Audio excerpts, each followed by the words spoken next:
و شان رسالت خالق کائنات سے پوچھئے تو اللہ رب العزت یہ ارشاد فرماتے ہوئے نظر آتے ہیں۔ قرآن کریم پڑھ کے دیکھیے، خالق کائنات اپنے محبوب کا ادب سکھا رہا ہے، اور کس انداز کے ساتھ کہ اے لوگوں سن لو، میرے محبوب کی بارگاہ میں اپنی آوازیں بلند نہ کرنا، اپنی آوازیں بلند نہ کرنا، ورنہ یاد رکھنا تمہارے ساتھ ہوگا کیا، ان تحبط اعمالکم، میں تمہارے اعمال کو حبط کر لوں گا۔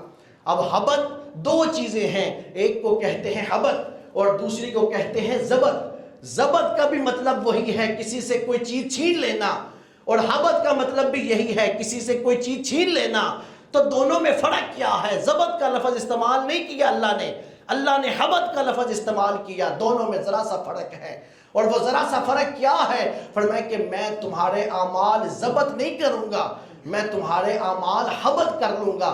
ضبط کہتے ہیں کسی سے کوئی چیز چھیننا اور کچھ دیر کے بعد اس کو وہ چیز واپس کر دینا، اس کو کہتے ہیں ضبط کرنا۔ جس طرح ہم کسی سے موبائل چھین لیا، کسی کو سزا دی، چھینی، پولیس والے نے گاڑی پکڑی پھر واپس کر دی، اس کو کہتے ہیں ضبط کرنا۔ پولیس نے گاڑی ضبط کر لی ہے، کہ لی ہے گاڑی پھر کچھ چیزوں کے بعد چیز واپس کر دی، اس کو ضبط کہتے ہیں۔ اور حبط کسے کہتے ہیں؟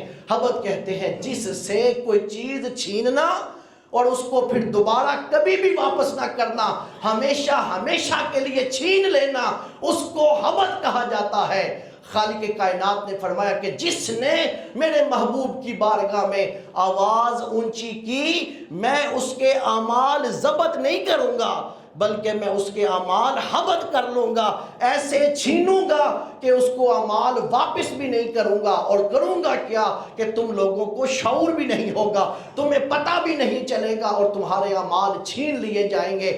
حضور شیخ الاسلام والمسلمین کے چھوٹے بھائی حضرت خواجہ فخر الدین سیالوی نے اسی موقع کے اوپر یہ بات کہی تھی کہ باب جبریل کے پہلو میں ذرا دیرے سے فخر جبرائیل کو یوں کہتے ہوئے پایا گیا، پلکوں سے دستک دینا در یار پہ، اونچی آواز ہوئی عمر کا سرمایا گیا، کہ یہ وہ بارگاہ ہے جہاں جبرائیل بھی آتا ہے تو سانس روک کے آتا ہے۔